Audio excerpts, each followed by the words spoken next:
Repeal now and replace later. That's President Trump's suggestion to break the Senate impasse to overhaul the Affordable Care Act. But last night, Senate Majority Leader Mitch McConnell said the chamber would continue to stick with its bill, which would simultaneously roll back Obamacare and offer a replacement.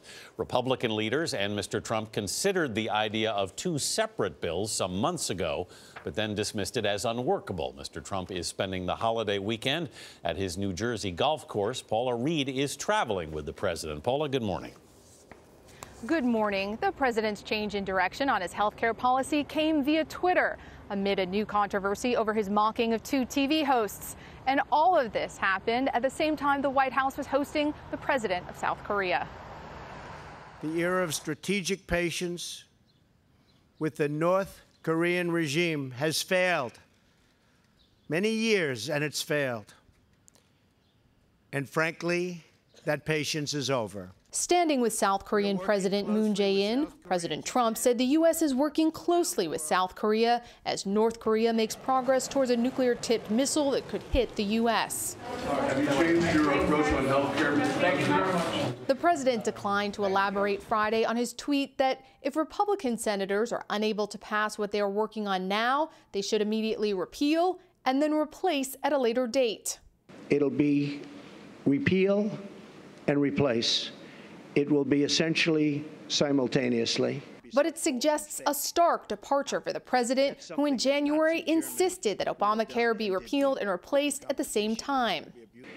It will be various segments, you understand, but will most likely be on the same day or the same week, but probably the same day, could be the same hour. It's an approach that could rally President Trump's Republican base as Congress begins its July 4th recess. And it echoes a letter sent from Senator Ben Sasse to the president on Friday, calling for a plan B if no agreement next week, repeal first and spend August on replace. Mr. President, do you regret the tweet that you sent about me? President Trump also ignored another question over his public squabble with MSNBC anchors Mika Brzezinski and Joe Scarborough. In a Washington Post op-ed headlined, "Donald Trump is not well," the two wrote that White House aides tried to intimidate them with a negative story in the National Enquirer. And they said, if you call the president up and you apologize for your coverage, then he will pick up the phone and basically spike the story. Mr. Trump is longtime friends with David Pecker, CEO of American Media that publishes the tabloid. In response to the allegation, the president tweeted it was Scarborough who called him to stop the article. "I said no."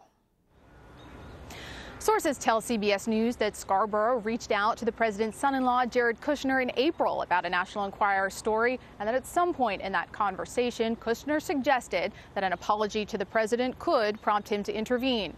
The National Enquirer says it has no knowledge of these conversations between the White House and the TV hosts. Anthony? Paula Reid. Thanks, Paula.